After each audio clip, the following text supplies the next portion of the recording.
Yeah, Mr. Hanley. Does anyone have any questions for Donovan Hanley regarding the command center?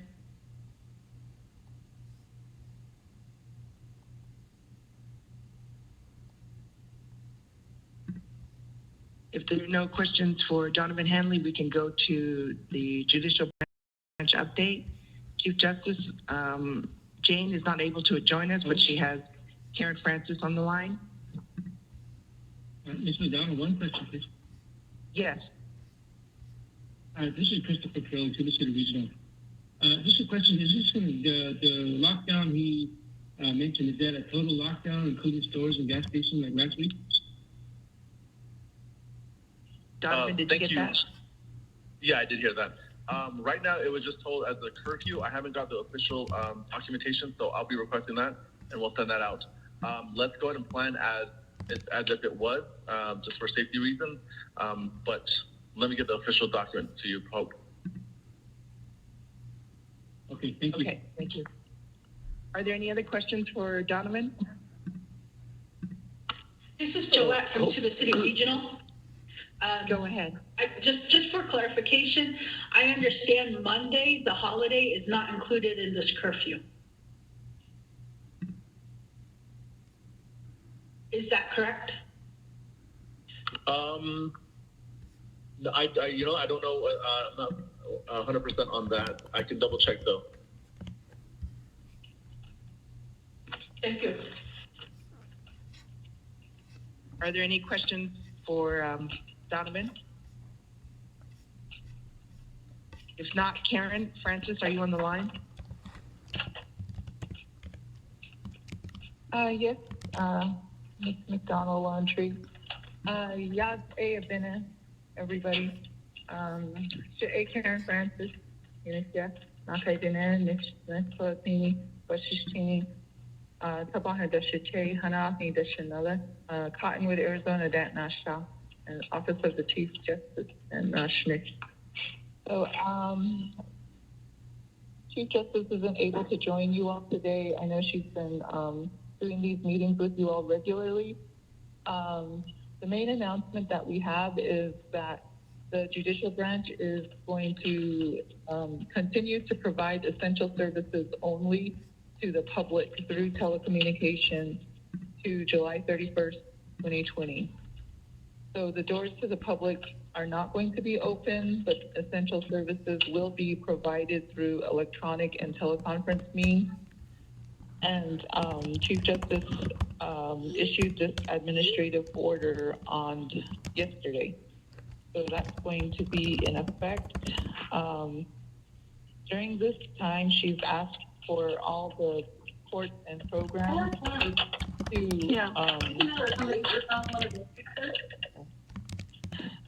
during this time, she has asked all the courts and programs to analyze how I'm not going to discount Excuse that. me, Karen, can you hold on a second? I'd like to remind everyone to keep their phones on mute, otherwise it interferes with the presenters. So please remember to keep your phones on mute. Thank you. Go ahead, Karen. Okay, I'm sorry. But during the time that all the way to July 30th, our courts and programs are going to be assessing how to expand our services beyond essential services only, and also to assess the branch facilities to see how we can modify them so that we can maximize the health and safety of the staff and our employees. The order also requires the continued use of face masks in all judicial branch facilities, and also orders that all courts and programs continue to operate with minimal staff. So the way that our courts and our programs have been operating is trying to use email and fax as much as possible. So of course, if there's a need for someone who does not have access to email or fax, they need to call to the court and find out how they can utilize services, and our courts will work with them. So that is our main update right now. If there's any questions, I can take them down and get back with you all. Thank you, Karen. Appreciate that. Does anyone have any questions for Ms. Francis for the judicial branch?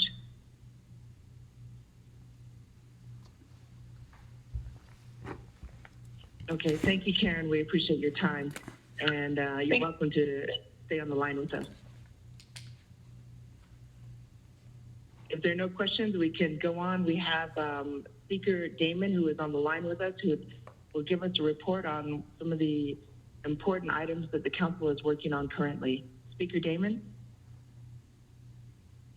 Yes, good morning, Ms. Hope McDonald Lone Tree. Good morning there, Karen. Good morning to the staff from the legislative branch. Good morning to the staff on the executive side and judicial branch as well. Most importantly, good morning to all the chapters that are listening in this morning.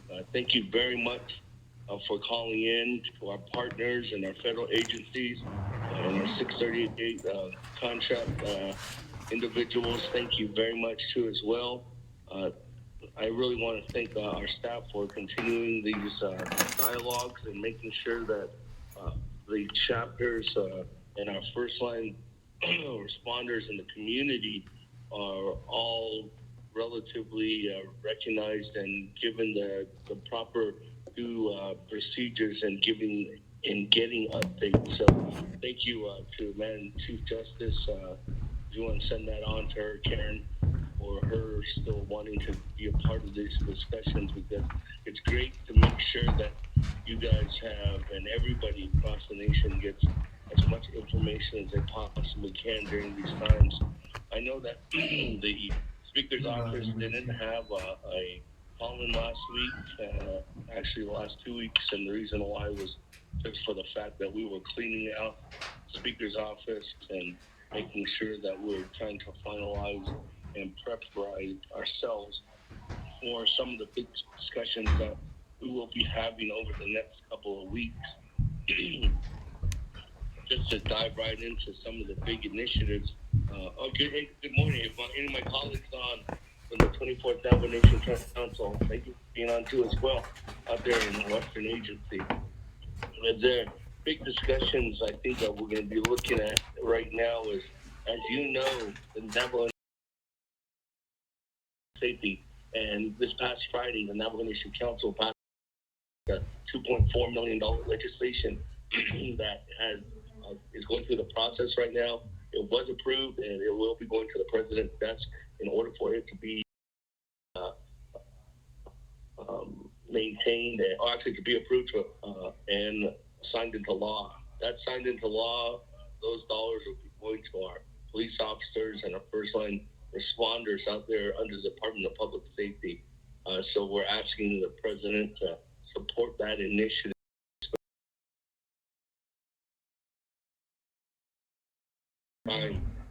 And that they're really needing that additional services to help assist during this pandemic that we know is COVID-19. The second thing I want to go into detail is that the Navajo Nation Council did pass a couple of different overrides too as well. The Navajo Nation, as you know, the council previously, I would say almost a little over 25 days ago,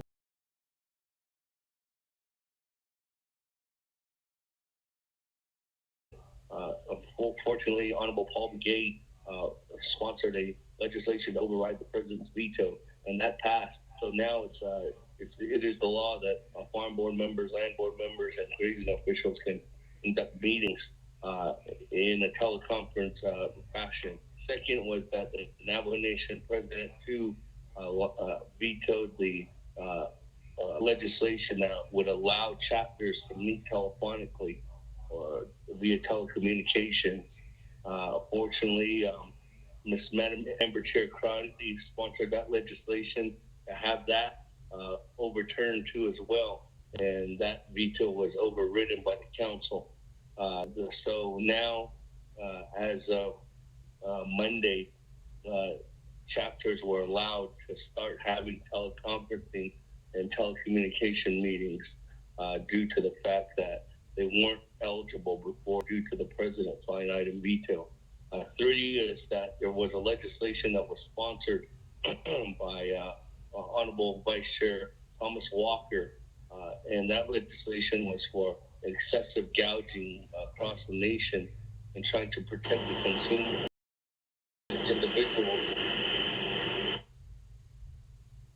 against individuals that were trying to mark up prices on food, on gas, any kind of services to the public. And that legislation was vetoed. Fortunately, Madam Honorable Charles Newton, chairwoman in the Law and Order Committee, led the charge with the assistance from not only Vice Chair Thomas Walker, but also from Honorable Otto So to help get that legislation overridden too. Well, so now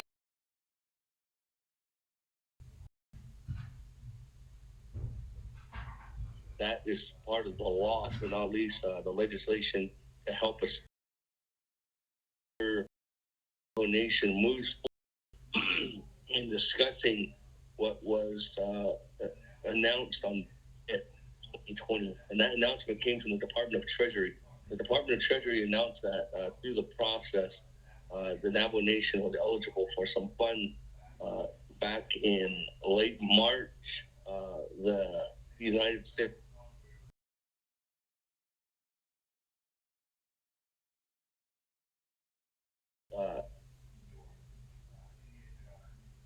passed a legislation authorizing $74 million. We work together with our federal partners and our federal congressional leaders to try to advocate for as much funding as we possibly could over those couple of weeks. And on May 5th, we were eligible for our first round of allocation, and those fundings was a total amount of a little over $600 million. $600 million, one has some parameters in there, utilizing that for COVID-19 initiatives, making sure that this pandemic can get the nation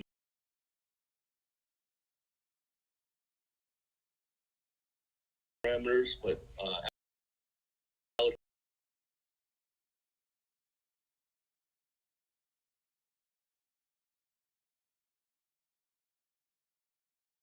a deadline that the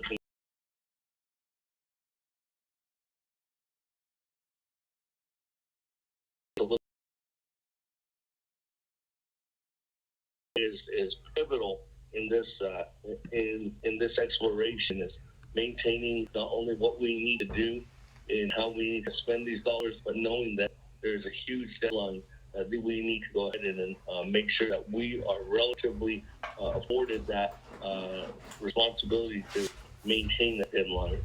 Again, did pass that legislation. Legislation was passed by a vote of 19 in favor and 4 opposed.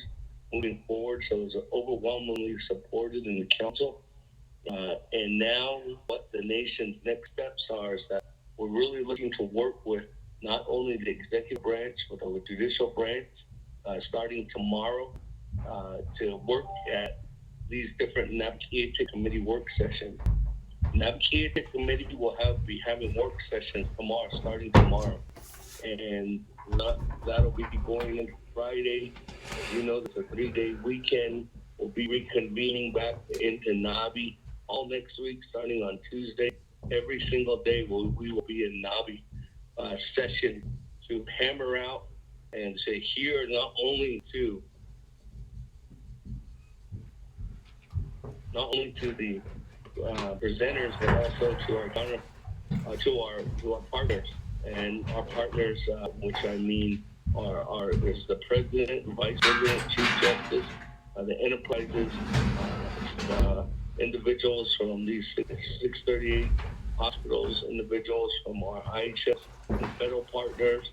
Most importantly, too, as well, we took the way that the Navajo Nation, the Speaker's Office, took the realm was we took direction directly from the public. And the way that we took direction directly from the public is that I want to thank everybody.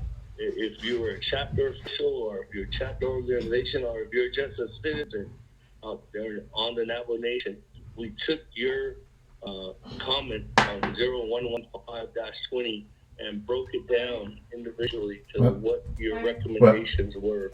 And overwhelmingly, out of 350 plus comments, 2115. overwhelmingly, a majority of these comments stated that the need out there, the number one need is water infrastructure. And that's what we're having. We're going to be having all those discussions.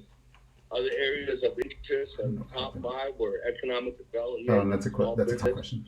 Helping our small businesses that aren't eligible for getting any kind of federal aid.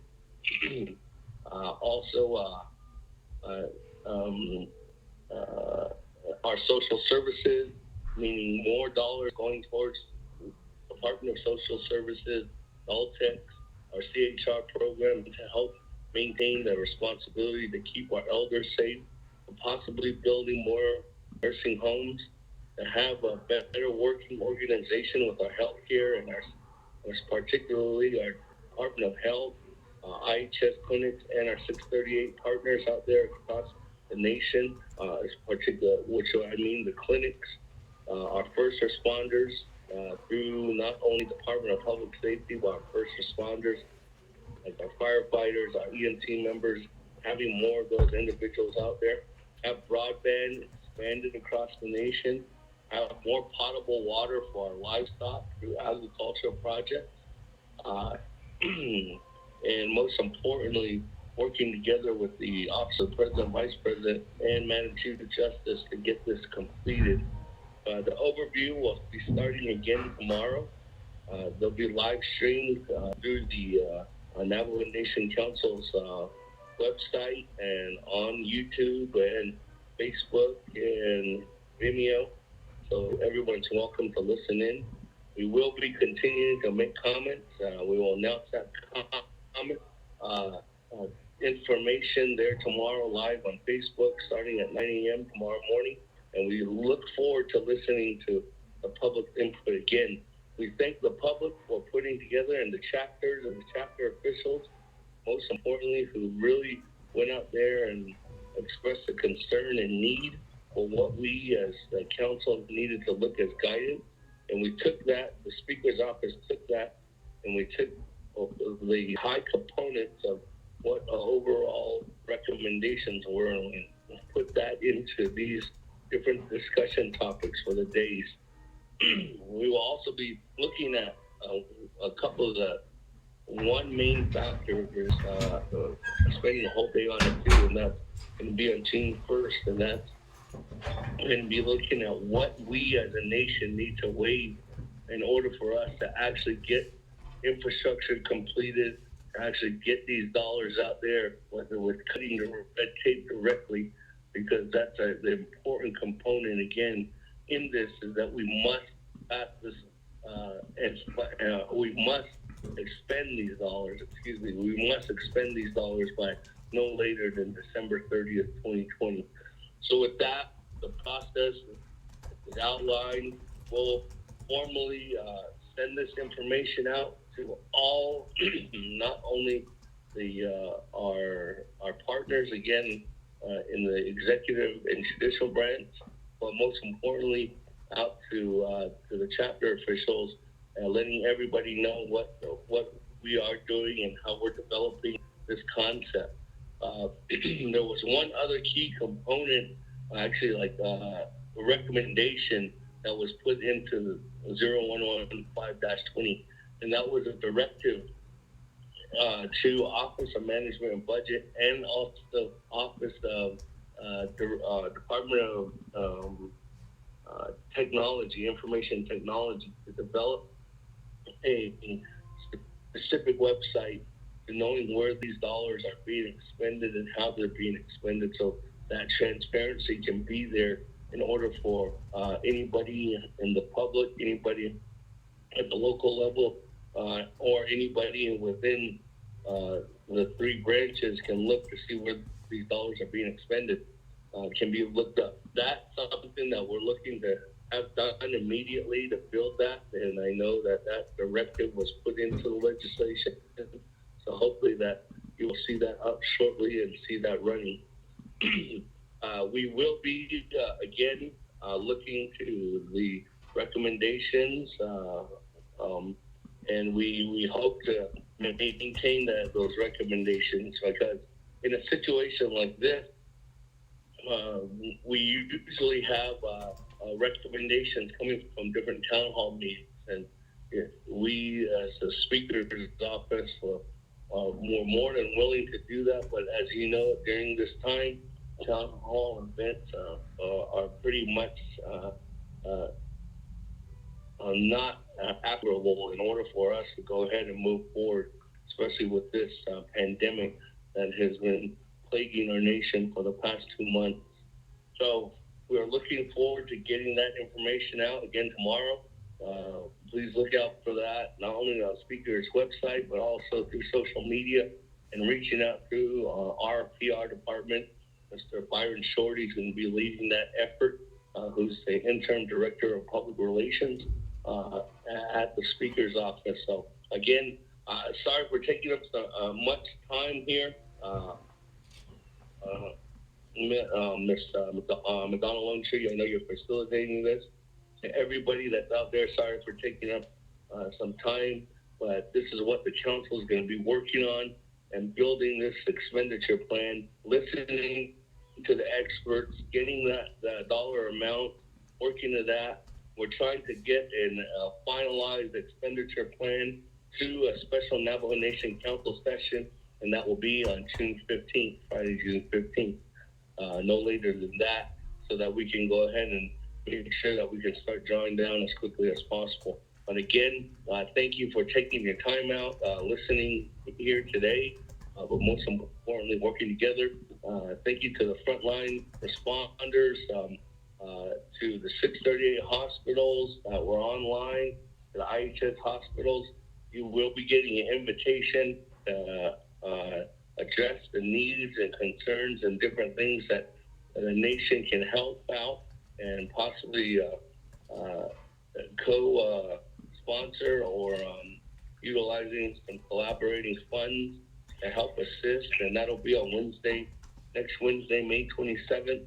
So please look out for that. I know Mr. Donovan Hanley, who did give an update just before I did, we'll be working together to get that information, working with you to see if you guys are needing any additional resources. If there's anybody with economic development opportunities, that'll be going on May 26th. Those individuals can reach out to Mr. Asa Washington, their speaker's office. You'll see this agenda, and we'll put their information and contact information on there for each one of these days. So again, thank you. And make sure to please stay safe out there, and we will talk to you again. Thank you, Mr. Speaker. Greatly appreciate all that important information, and I want to make sure that there's anyone on the line who has a question, they'll be able to ask you. Is there anyone who has any questions for Speaker Damon? Delegate Paul Begay. Go ahead, Mr. Begay. Thank you, Hope Donald-Lone-Tree. And also thank you for the report, staff, Speaker Damon, colleagues, chapter officials, good morning. All those are listening in this morning. Speaker, I just need to have you relay some clarification on the chapter officials teleconference legislation. There are a few different stories on this, and perhaps your specific clarification will finally get clarification to the chapter officials on the teleconference. It is approved and it is good to go. On this issue, if there should be an option of chapter officials coming together in person to meet, that is still is this specifically just for the 3 chapter officials there, possibly with the chapter manager, or if there is an interested community member that would like to attend, is this option still open, the in-person meeting, or is it strictly going towards teleconferencing? That's number one question. And I believe the criteria said that if in-person meeting with community, there should be 10 or less or something like that. We've heard this is part of all the different stories that we've been hearing out here. Also, in reference to teleconferencing and approval, also for teleconferencing approvals on legislations and things like that. Is this teleconferencing and meeting specifically just for COVID-19 related, or if there is a need to pass a chapter resolution, not reflecting the COVID-19? That's a different issue. Can that be also decided by the 3 chapter officials? And if so, we also need clarification on what this ratification is. These legislations need to be ratified after this pandemic has subsided and we're back to normal business. We need to possibly get clarification on what ratification is and how that is remedied as far as when we go back to normal business. Thank you. That's all I have.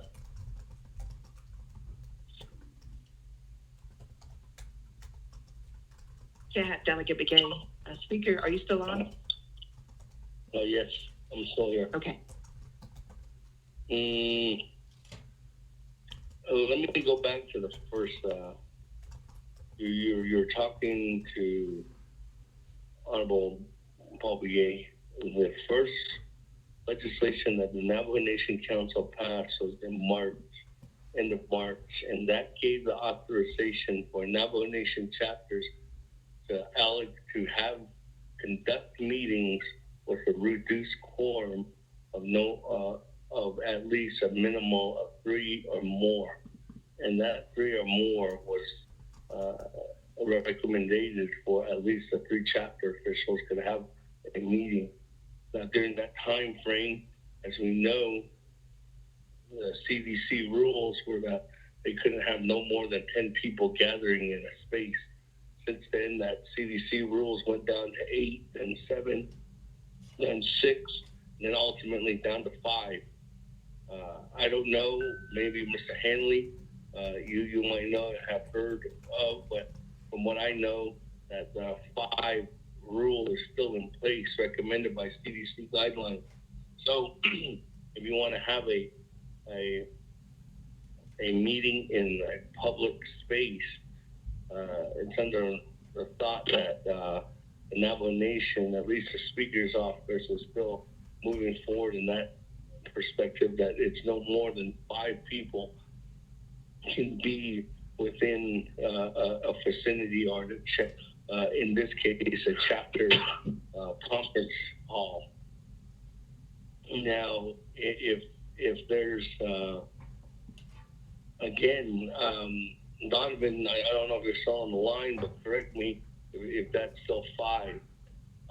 But I think that's what it is. So if you can have a meeting, and maybe I'm not the best person to answer this question, Paul. Yeah, I'm not an attorney, but what we can do is maybe hope we'll see if we get Department of Justice on at the next meeting and answer this question.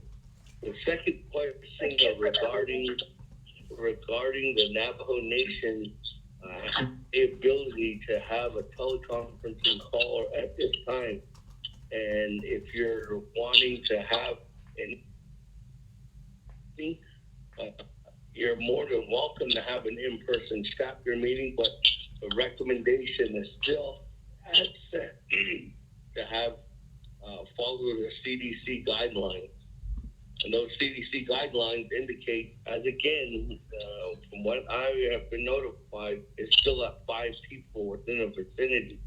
Now, there's been more individuals I've seen, not only from board meetings, Navajo Nation Board of Education, or Board of Election, Navajo Hopi Land Commission, who else has been meeting? I've seen some chapters out there who have been meeting outside in front of their chapters, out in the outside where there's been more individuals, and those CDC guidelines I'm not a lawyer, but from what I'm understanding, they don't apply when you're outside. But the only thing is that you have to still be sitting 6 feet apart from each other. So those are the 2 recommendations. The last thing about ratification, if you pass the legislation during this time at chapters, where does it say that they need to be ratified again if the position has already been stated by the chapter officials? I don't see anywhere in that legislation that said in future these legislations must be ratified by the full body when this pandemic is over or goes away and things come back to normal. I have not seen that, Honorable Brigade. That is just something that I was told that the ASC department was advising to the chapters. Now, there's a difference between advisement and actually must do by Navajo Nation law. So in that case, I have not seen any special opinion or memo or a white paper come out on Department of Justice on any of these 3 questions. And that's something that probably needs to be done. Mm-hmm.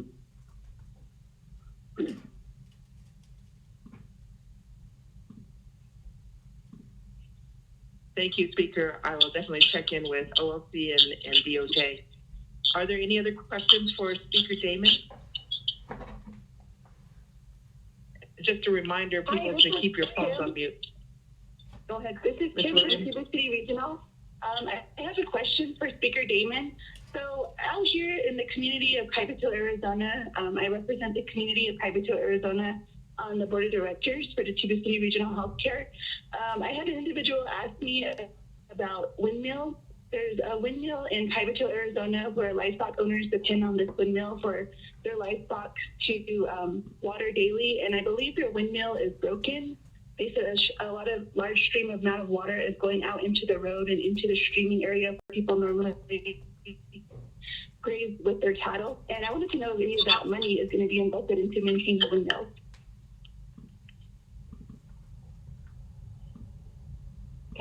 There's a 2-part question that I have been telling my colleagues on council, Mitch, is that, and thank you for the question. Right now, the Navajo Nation, I remember a former colleague, Honorable Tom Chi, always used to say the problem with the Navajo Nation isn't about us not having money, it's about us spending what we have. And that's exactly the point in this case. I'm not too sure if this windmill is on what we call the Pastoral Range and Forage Insurance Plan. A couple of years ago, the Navajo Nation got into a Pastoral Range and Forage Insurance Program. And as of today, there's a little over probably about $37 million in that Pastoral Range and Forage Insurance Plan. Now, that plan is overseen by Department of Natural Resources. Resources is the main individual that oversees that is Mr. Leo Watchman.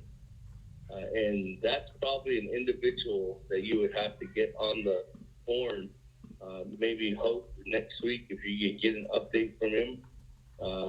Add him onto the list because that's critical to see what has been drawn down and if that specific water or windmill is on that lot, is on that project listing already.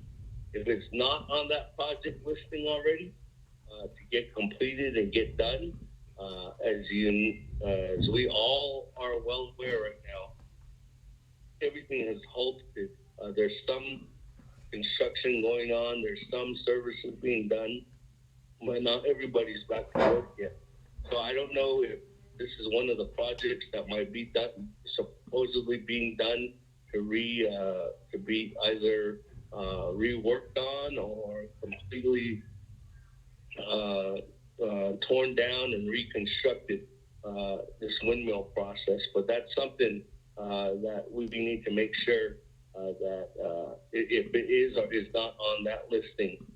If it's not on that listing, the Navajo Nation Council has looked to making sure that there's additional dollars that will be going to agricultural projects for services for livestock and potable water. And that's something that could be added on there for water lines and actually for windmills, for anything to do with our livestock projects. So hope maybe if you could add that on next week and have Mr.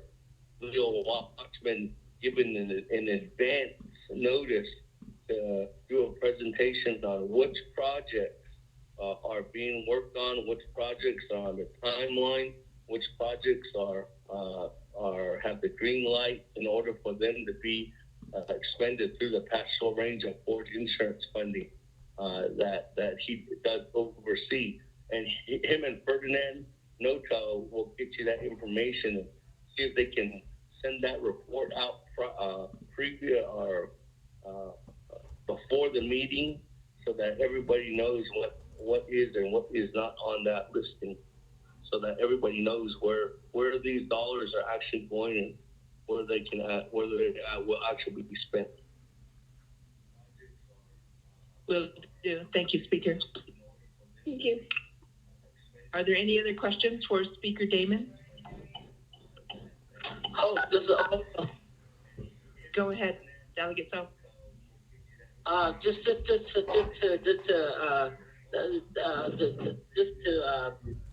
add a little meat to the bone on this presentation related to the public safety dollars that we approved. The $2.4 million that we approved from the UUFB is strictly to go to public safety. We got an update. I serve as the Law and Order Committee member from Western Agency. I serve as the Vice Chairman for the Law and Order Committee. And when the public safety gave us the update relating to the needs of that program, they were burning through a lot of their general fund dollars. And with them burning through their general funds relating to COVID, they have $638, but it only pays for certain things. So these officers have been getting their PPE and so forth. So they had to gear them up. So they started to run into problems where they're depleting their allocations of their general fund dollars. So this is the reason why we had to infuse this legislation. We had to infuse public safety. So along with that, with the $4 million that we have appropriated, the $4 million that we had appropriated to the Department of Health relating to the COVID, not 1 cent was streamed over public safety, nor to emergency management, nor to fire department. And these programs that are under public safety, they are out in the front line. They are working. So we had to infuse some dollars to public safety, just so that you understand. Right now, I believe the legislation is going over to the president for him to sign off. We don't know what's going to happen So AD only public safety did not get 1 cent from the $4 million relief for Department of Health and all the frontline workers. So but again, thank you very much. Delegate, so are there any other questions for Speaker Damon? Hello. Just a reminder for people to keep your phones on mute, please. Hello, my name is Wilfred Lane. I'm the Upper Mine Community Service Coordinator. I have a question on the CARES Act funding, the protocol, process, procedures, the chapter prepared a resolution requested for funding. I'm a little confused between the CARES Act funding and the economic stimulus funding. And we put the CARES Act requesting funds from the CARES Act. And so I just wanted to know the difference, or is it the same? And what the protocol is for a chapter's request for funding for projects. That's my question. Thank you. Speaker, I know you need to get on and answer that real quick.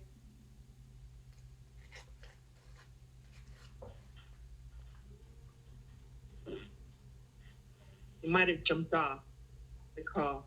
The emergency funding, sir, is funding that was coming from the Navajo Nation General Fund.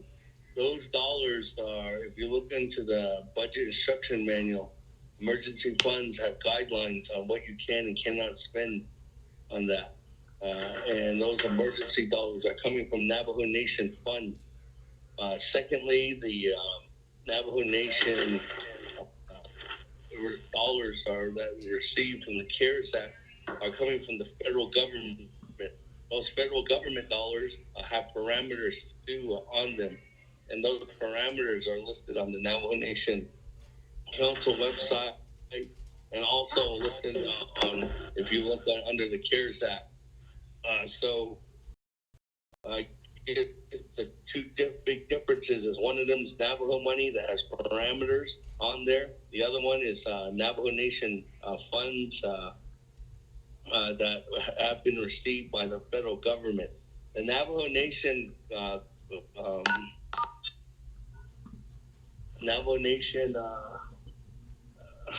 general fund dollars or the emergency fund dollars don't have a deadline. You got, as you know, if you don't use them this month, they get carried over into next year for each one of the chapters. The Navajo Nation CARES Act dollars, they won't get carried over. The absolute last day to spend those dollars is on December 30th of this year, 2020. This on Navajo Nation website.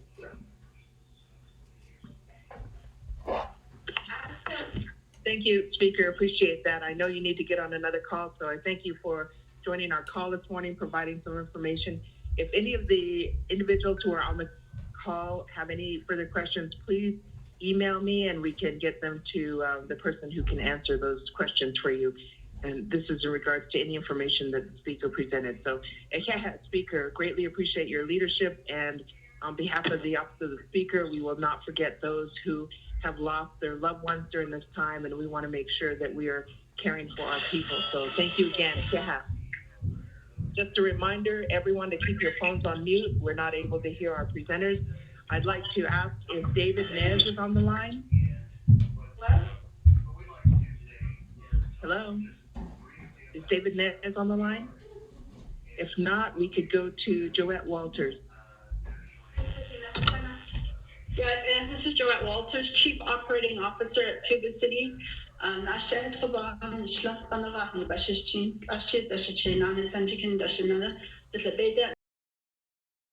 I'm here representing who's out of the office for today. Just wanted to give everyone an update of what Tuba City has been doing. Tuba City, we have continued to be at full capacity in our ICU, taking COVID patients, as well as a respiratory care unit also dedicated to COVID patients. We've been averaging anywhere between, our ICU has anywhere between 3 and 6 patients a day. Our respiratory care unit, generally it has a capacity for 24. We've been at 22 to 24 patients every day in this last couple of weeks, actually ever since the beginning of the whole COVID back 8 weeks ago. We do still see patients in our ER station set up outside only on weekdays. On the weekends, the patients that arrive just come into our ER. We have screeners at the door to guide them as to which doors and which area to go into. We do have, and we're going to get this information out, and hopefully our patients are understanding, we are taking patients that don't have COVID. Our 3-story outpatient building, those clinics, we screen every patient that comes through for any symptoms. And so generally that building is non-COVID. So we are taking well babies if we need to, get their immunization, patients that need to see their providers. We're also offering telemedicine, and I'll talk about that in a bit. But our ER is also separated that way. So we have the COVID or patients with respiratory symptoms, that go into what we refer to as our red zones, our red ED, and then, but we also have a clean or non-COVID green ED. So we do try to separate the patients and kind of put that distance between any of our patients that need our services. Also, too, just so you know, we just completed 2 blitz testing, COVID blitz tests over the last week. On Friday, we were at Cameron School, the Sabay School. We tested 551. And then yesterday at Untitled Chapter, we tested 648. So our team here was able to do that. They were very successful in getting that done rather quickly. In the 5 hours, we tested quite a number of patients or people. That was done with efforts and support from Johns Hopkins and CORE, and I know a lot of the chapter and the community were very helpful in helping us get that done. So we do appreciate everyone's help in meeting our community's need for testing. We continue to do testing here at Tuba City as of today. We've tested, and this is cumulative since we started this whole COVID back in March. 2,222 patients have been tested. Those numbers also include the testing blitz that we've done. Of that, 506 have tested positive. That's a 17% positivity rate of those tested. Negative, patients that tested negative, that count is 1,633. We still have a good amount of tests that we have, and we use a tier process to test individuals who come to our screening stations or our triage stations. Overall, we've discharged from our hospital 111 patients, and so they've been discharged from our facility having recovered from COVID. Let's see, staffing, that has continued to be an issue for us, but with the support of the Navajo Nation EOC, we've had DMAT teams come out since the latter part of March. We've had, I think, a total of 3 teams that have done maybe 5 to 7 shifts to support our nursing. And then May 10th, we had 6 or 15 VA nurses deployed to us. And they were here initially for 14 days, and then their deployment assignment was extended through June 5th. So we are able to get that support we need in our ICU, in our ER, and also our respiratory care unit. We're also looking forward, and we just received word yesterday that we're going to get 4 to 6 RNs again through the University of California, San Francisco. They've been deployed at different areas on the reservation. Let's see. We are also, Our PHNs continue to identify any high-risk patients and elders needing food and water, and any donations we get, we put towards those patients that our PHNs are familiar with and that kind of track. Our PHNs also with our FP team here are using the ComCare app. We can coordinate our numbers along with the contact tracing with the Navajo Department of Health. We also have received the information, and we've been working with the Navajo Department of Health also. Chinle and Shiprock are identified as alternate care sites and isolation sites, so any of our patients that might need help and that extra assistance for either quarantine, a step-down unit where someone might need some care, not hospitalization, but some step-down care, we can send those patients there. We don't have a site here in Tuba City yet. I understand that there's negotiations with Quality Inn that the Navajo Nation is doing as a potential quarantine site, and we're just waiting to hear information on that. And then telemedicine, we are offering telemedicine, telephone evals to our patients as an alternative to coming into any of our clinics. And so we are, I know our providers are already reaching out to their patients and giving them that alternative. And so we'll be using telemedicine as an alternate to accessing healthcare at Tuba City for any of our patients that would prefer that method. So we've started doing that in the last, I want to say, the last 2 weeks, and then we'll be continuing to do that and giving patients more information on that, on how to access telehealth for their care. That's all my reports. If you have any questions, thank you. Thank you, Joette. Really appreciate you joining us today. Before I go to questions, I'd like to ask if David Nez is on the line and we can have his report, and then we'll go to questions after Mr. Nez. David Nez? Yes, I'm on the line. Thank you. Thank you very much. I'm trying to think this through on who the audience is, but so I'll do some in English and some in Navajo. So I'll start out with Navajo. So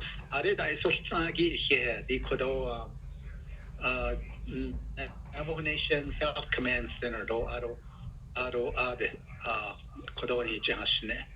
a large unified coordination group Nigo Tanahas the coordinations are the Atodonly a card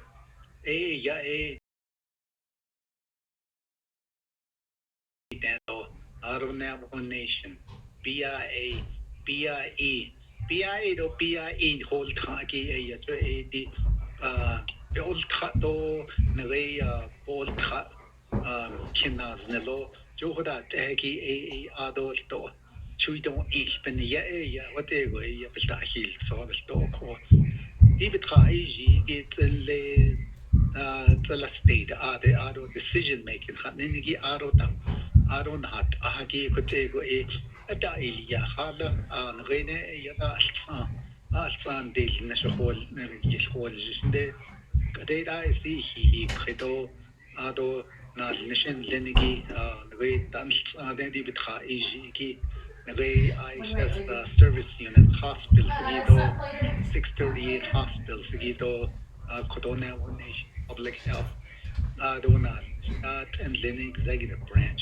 I could take a resource that in the Hita Signal COVID-19 because on this Hota a Band-Aid Ko Aro to a what that not a priorities case in the location 11 priorities case in the call to a combine that in to the large a safety EIC Yego so again hata that edo so zibe get awini ingo jo ego ya hata ado to plan hitchen hotel the COVID-19 nationigi should I see that anahon anahal ko I see an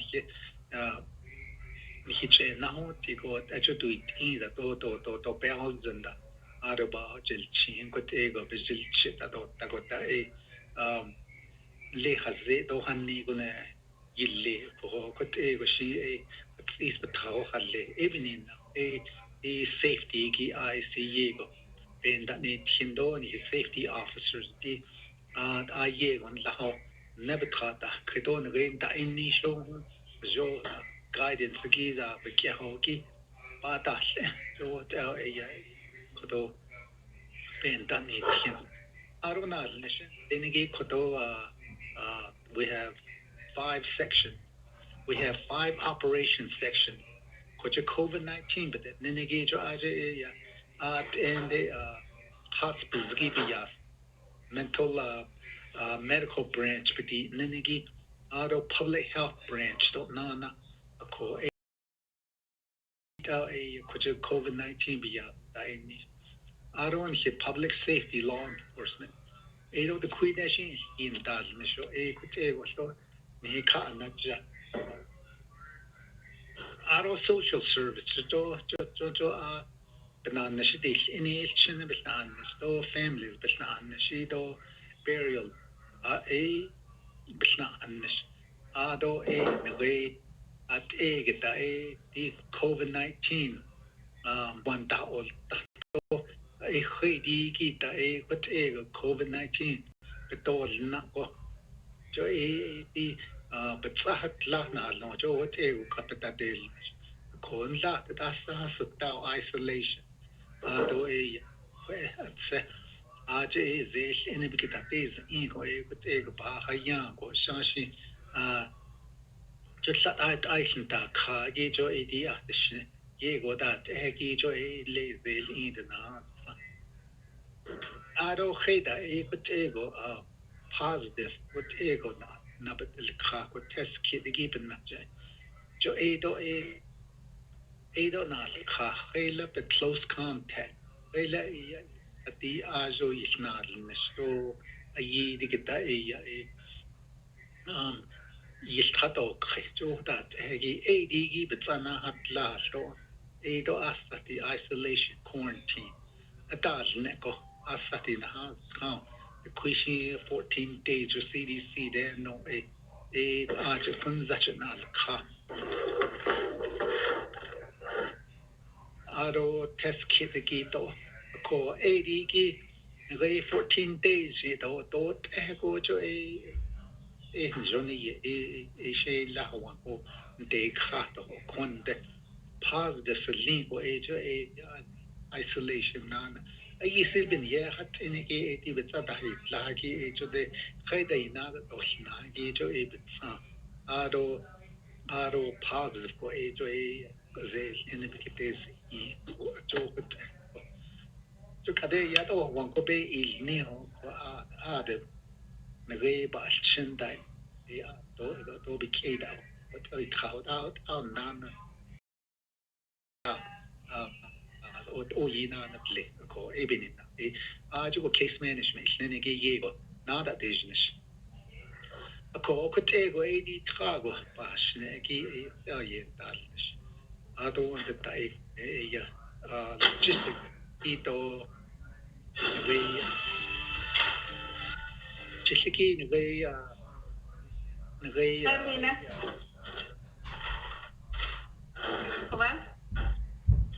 Just want to remind everyone to put your phones on mute, please. We're not able to hear the presenters. Please keep your phones on mute. I'm not sure who is in charge over there, but Tashmina is supposed to. Hello, we can hear your conversation. Please put your phones on mute. Okay.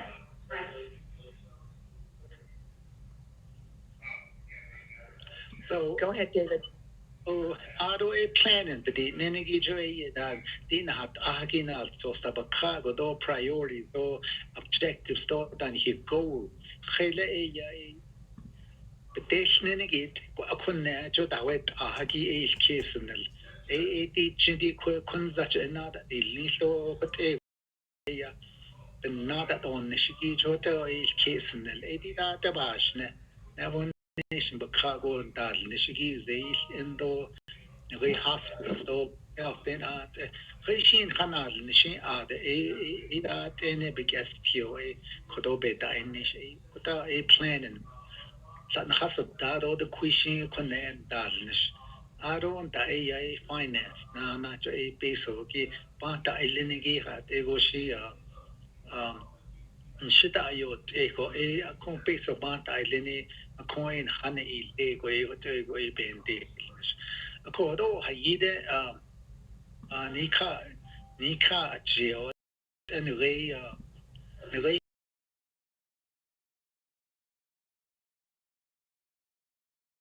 question is not that the con Nihit Kahon Darnish couldn't hit has the way Diego Dinish the way alternative care site and then again where needed at Motel go to Kota initially to get that is I see not Linigate and he could added and done the short.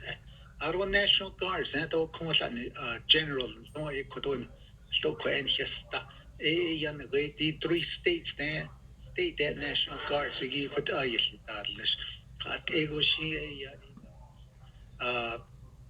chinto ashigi ben yeto kodat heki point yan hin half aro dan le Washington then the way Atlanta, Georgia, there are the Department of Human Health and Human Service.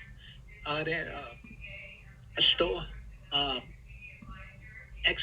subject matter expert and Linigi expert of the Linigi Edo Hosada Kada and Shina Haska Edo DICE was in the IED state, Nisho is not Ahaki don't evade CDC, there are there Behot Ashaki Joe Chokwe Hashit hitene ego bahal iro ego ena trato ego ella bahayan ares tika tegido atishin be bahato liso be bahaya do ki kodat eki jo pateo ella na haki bin yeso hon nishina has aro da kore Arizona emergency management aro da satya da hon jo di the state emergency operations center to Iowa. So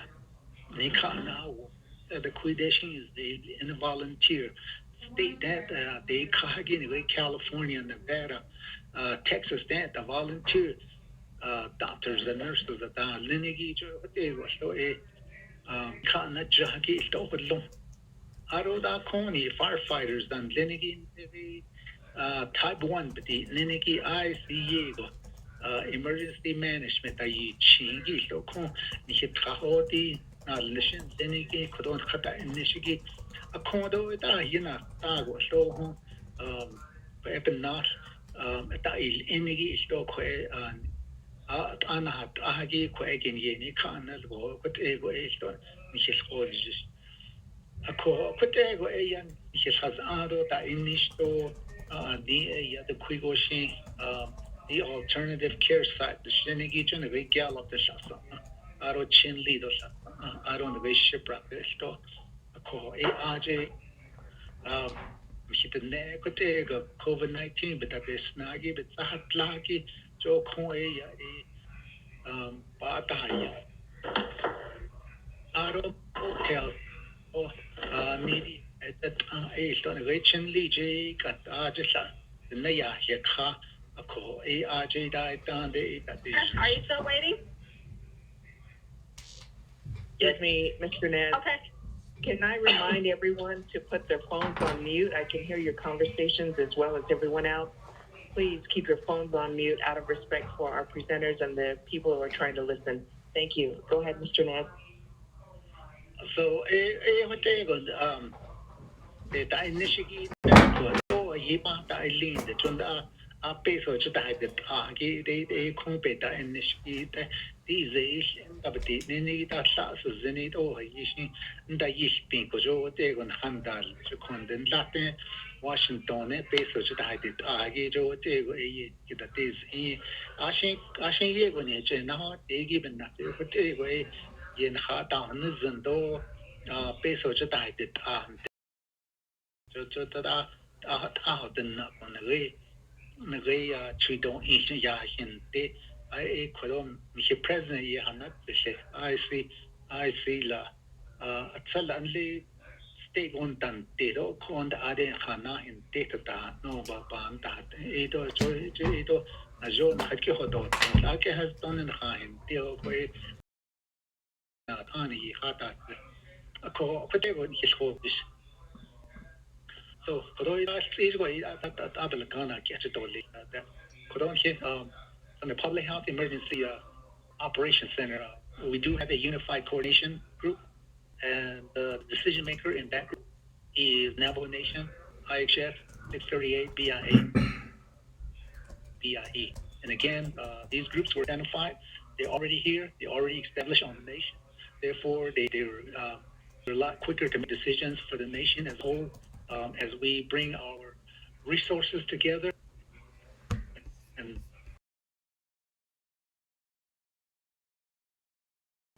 so we can be able to move our plans and our activities a lot quicker across Navajo Nation.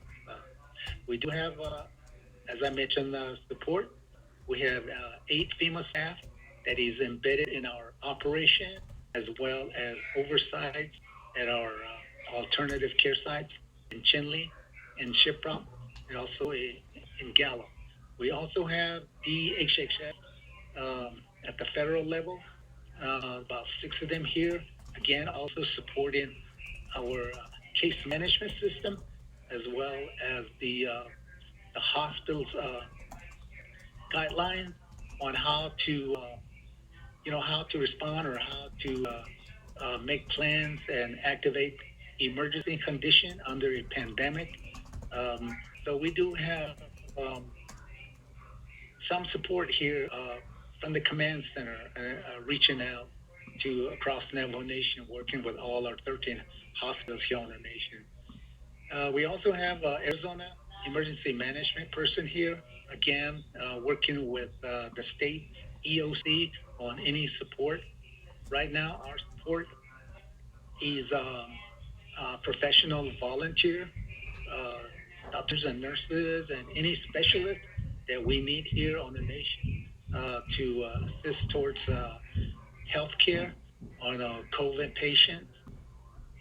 We also have a group that again is a volunteer or on contract through the state to do rapid testing here on the nation to support our case management, to find COVID individuals on the nation so we can be able to follow through with a case management and be able to provide that healthcare as well as provide that isolation for the 14 days so that we can be able to stop that transmission from that COVID patient.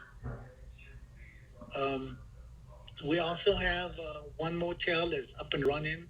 We are looking at 2 other motels. One was mentioned in Tuba City, and then another one here in St. Michael. Again, those agreements are in legal review, and as soon as those agreements are completed, the fundings are available, we can begin to open those motels as well. We're also looking at other motels in the border towns if those are needed. 2 weeks ago, we were looking at 2 boarding schools here on the nation. That could also be a backup plan in case we need additional rooms here on the nation. So that again can be completely put on the agreement as well. So those are kind of like our backup plan at the moment. So the numbers that I'm looking at, this is the numbers from yesterday. We have done 24,863 tests, and out of those tests, 4,002 were positive, and 18,380 are negative. And then we have 140 fatalities. I'm sure those numbers are high. And then also we have 700 that have recovered from COVID virus. So those are again numbers from a day and a half ago. But we average about 100 positive cases a day, and again that is really a focal point with this case management system, and also using isolations to find COVID individuals through testing and working with those families and getting them into isolation and to ensure that's one way of stopping the transmission. And through our public health order is again using the CDC guide that a mask is required, and again being 6 feet apart at all times, whether you're in a grocery store, whether you're out in public, or in a workplace, and some of you could be practicing that at home. So that is again the message every day from our leadership, as well as some of our promoters out on the air, giving out the messages. So that's just again just a quick update from the command center, and every day is really a busy day. A lot of planning. There's a lot of moving parts to what I mentioned, and of course, you know, we're also working with our humanitarian operation with our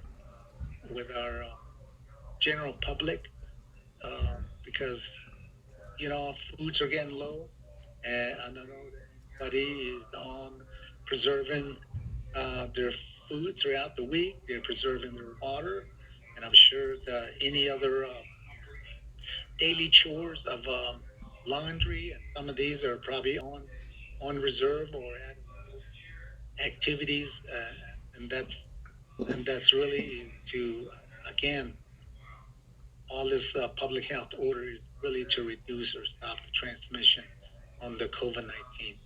Thank you. Thank you, Mr. Naz. Appreciate all that great information. And do you have a contact number that people can contact you? Yes, we do have a contact number here, and this is located in our planning section, and that is really where we also obtain our 213. When you make a call, they're going to be asking you some questions. When you make a request, because we want to make sure that we have all the information from you, so we can be able to call you back if we need additional information, and so whatever your request is, they'll be asking you for some more detailed information.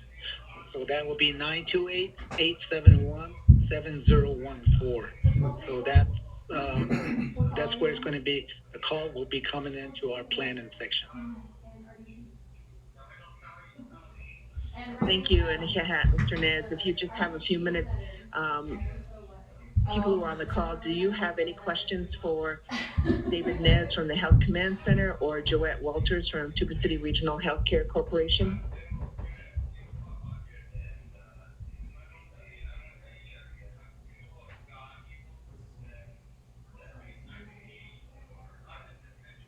If there are no questions, we can move on. Yes. This is Senator Peshalkai.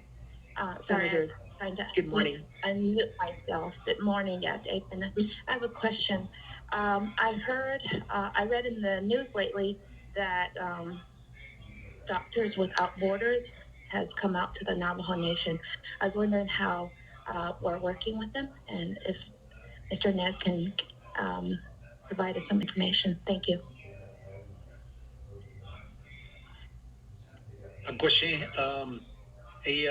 Again, we do get a number of volunteers.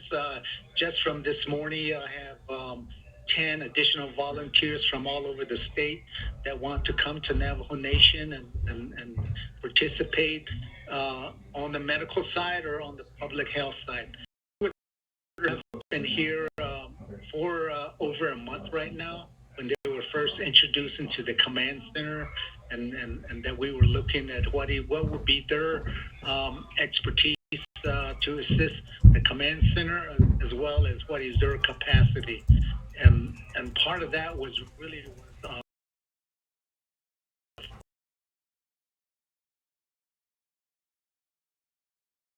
in terms of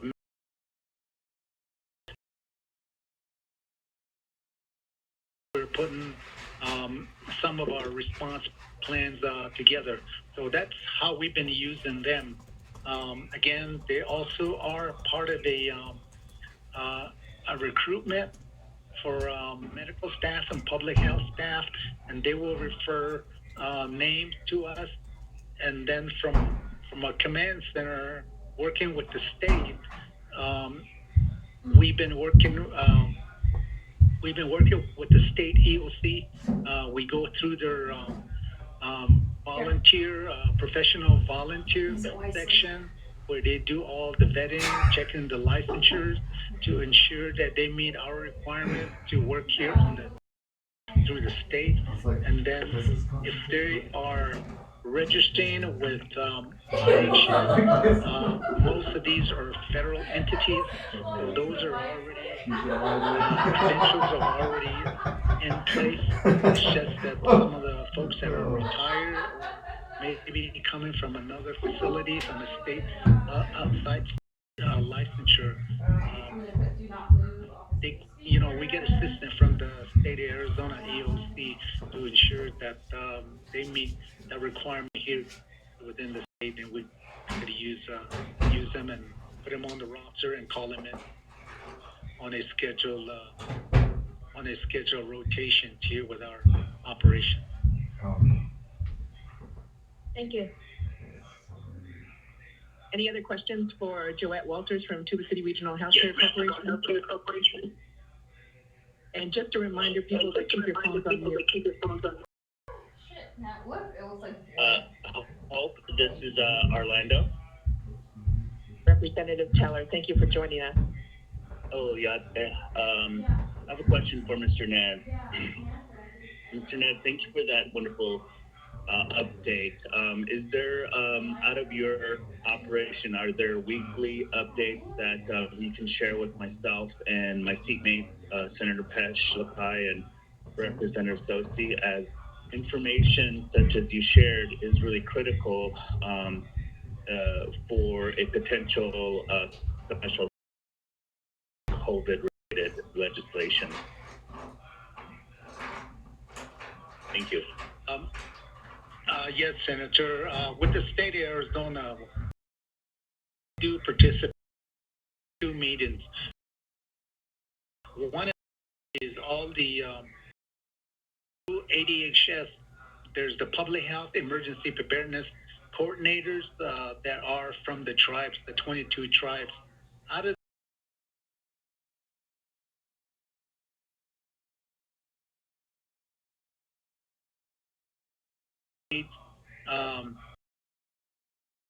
even further, and we'll be looking at the Navajo Nation.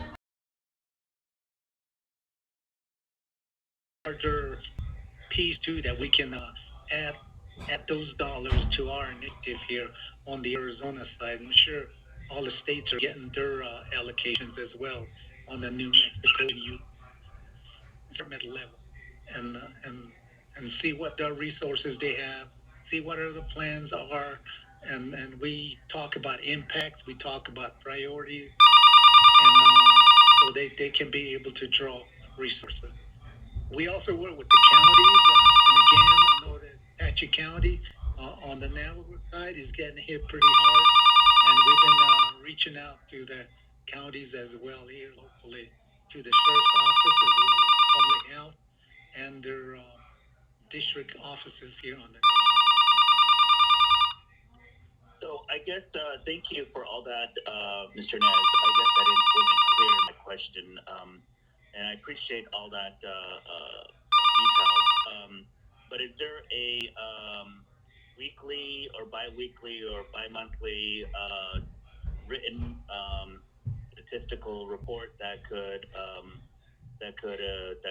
we could read while you're giving this report?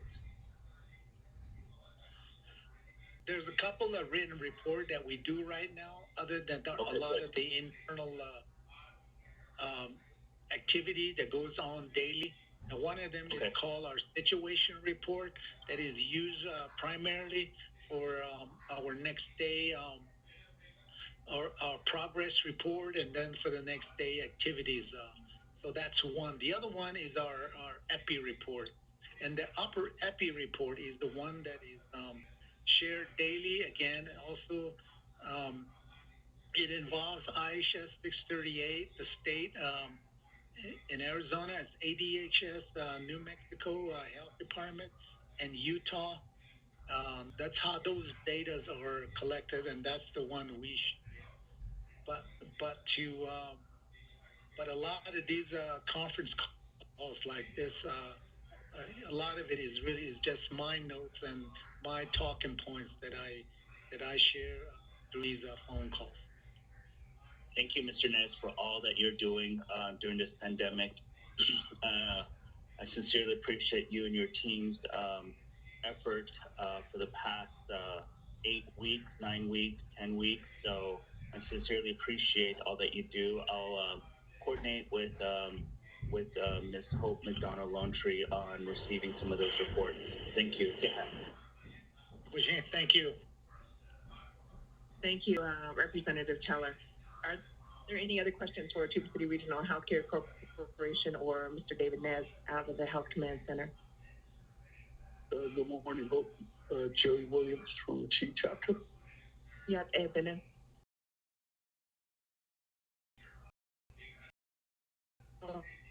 Ahead. So, for Mr. Ned, you talked about clients or patients that test positive and then are let back out to the communities. And a lot of these families have, where they have multiple family members that stay in a one room house or trailer or something. And I know you about hotels, different areas.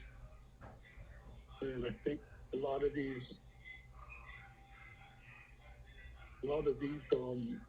the virus is passed on through these situations, and also through relatives that are out there, out in the surrounding areas, border towns, or maybe in Tuba City, Kayenta, that are addicted to alcohol, and they're positive. And how can we control that? How it's bad to see it, but it's out there. Also, it seems like our numbers keep going up and up and up, and how I know it's beyond pretty much our control. It's kind of frustrating to see the numbers. And also, one thing that I like to mention here, since we have the senators, representatives, and or not only or council delegates, there's a detox program in Page that wants to that's looking to open back up. And one of the things that they mentioned was to see how we can obtain, or how they can obtain, some test kits. I know, like everybody else, there's fundings that are not available within their budget for the year. So how can we help this detox to help our community members? Yeah, thank you. Hagoshe ado naidin kidigi jo tsaki ya eti ngai COVID-19 bedishinigi ngai ntabedel khato ado kutego COVID-19 bitsis bi dahalongo beta yo hingi ni ne gaide ato yego ke na agi ato ndani ne ta juita yan ne gaide del in kashin ati da ho da ne gaide del idia irako na betel khato ni la covid-19 please be holon ako kot ego yego pantaz jo hota ida del eon sutta aishna gado da betaya hot eto ashin sogo pal ego ego ya te hona ga ya so la wagon ta de ya di sa self isolation meniki hagit asahasan ta in a way 14 days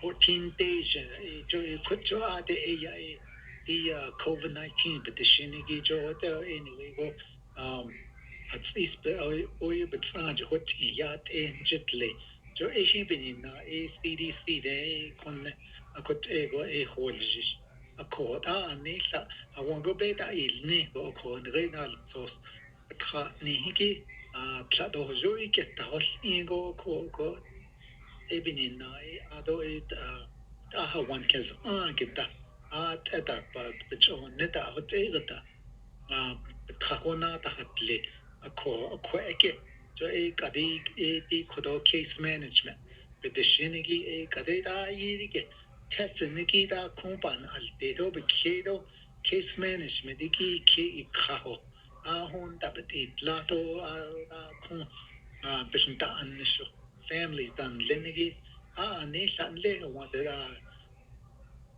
وغنى هزقان دشت أشاقو هزقان توتاقو إنا تشيكو انت هزقان تخاقو تا أكو خيد أداون وانقو نيبا ويدو آشيكي آشين باحس تيكو ني شو نغيجد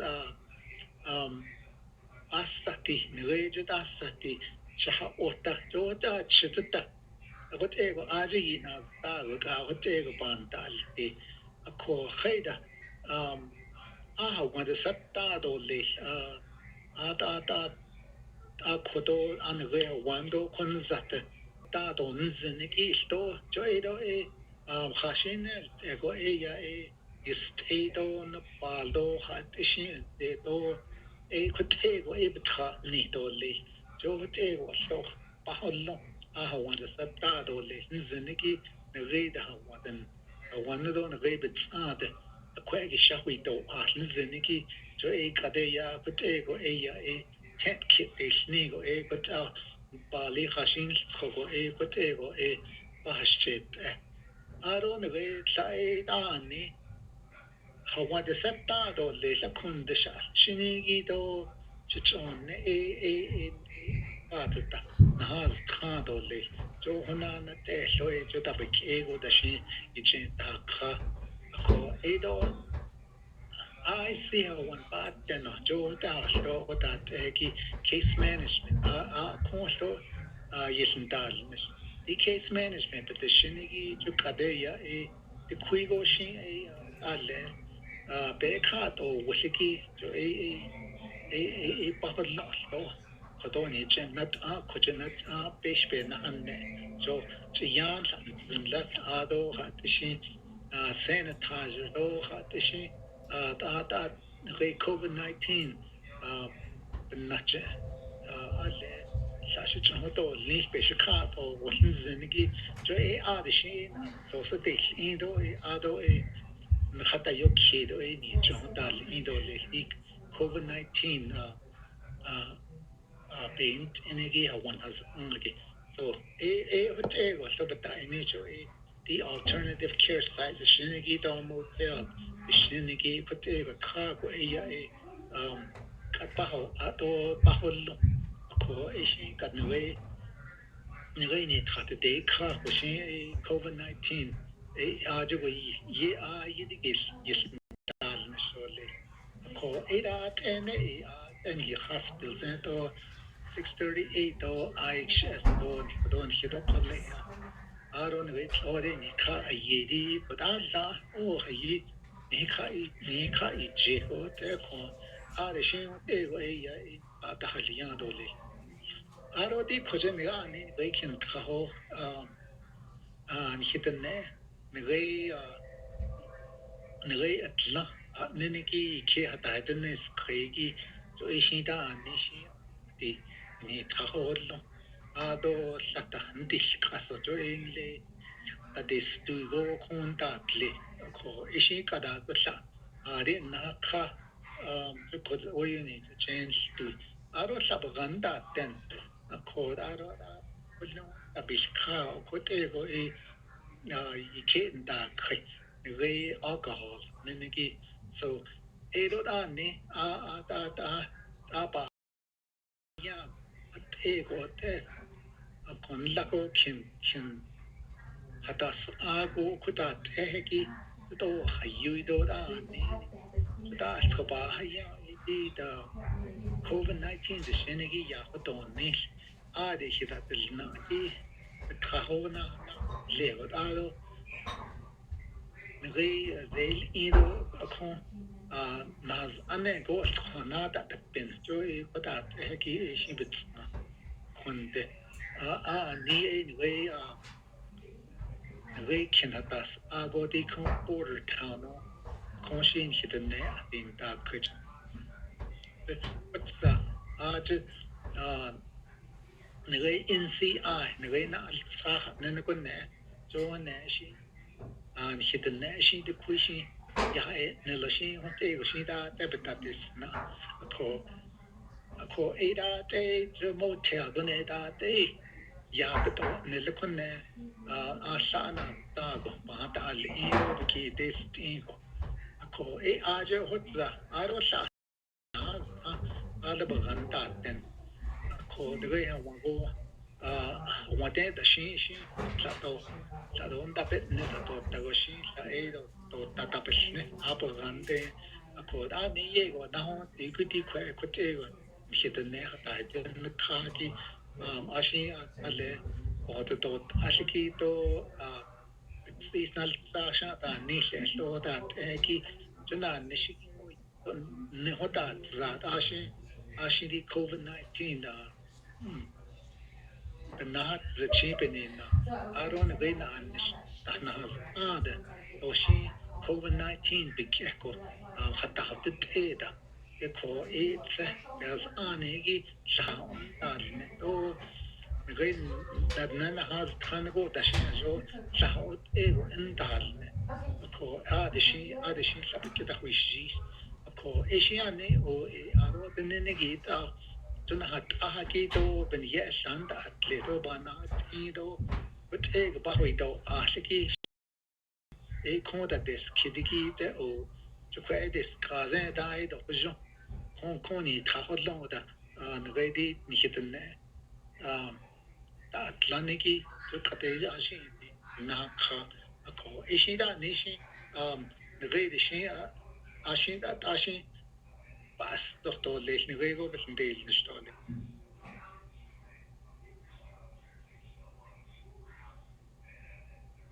Thank you, Mr. Ned. Are there any questions left? Otherwise, we need to move on our agenda.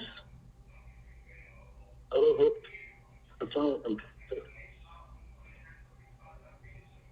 Sorry, sir, you're cutting out.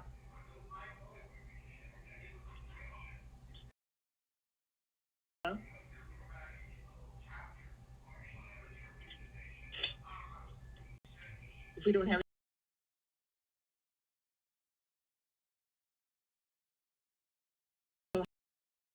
acting CEO Mavria Plummer on the line? Yes, and it is Marita Plummer. Thank you. Thank you. Okay, right now, just for we've done up quite a bit. We are continuing to follow the CDC guidelines in reference to our EPI, which is the contact tracing. Right now we've got CDC that has been with us. First group came in, they sent us on, but when they came out, we really had a good education with them in reference to setting up an EPI. So I've actually got some of our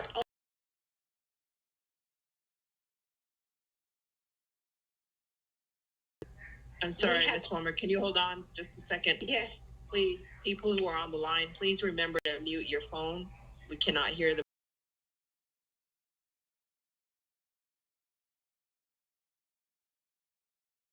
Go ahead, Ms. Palmer. Thank you. Like I was saying but EPI is basically a contact tracing, and we've also implemented the prevent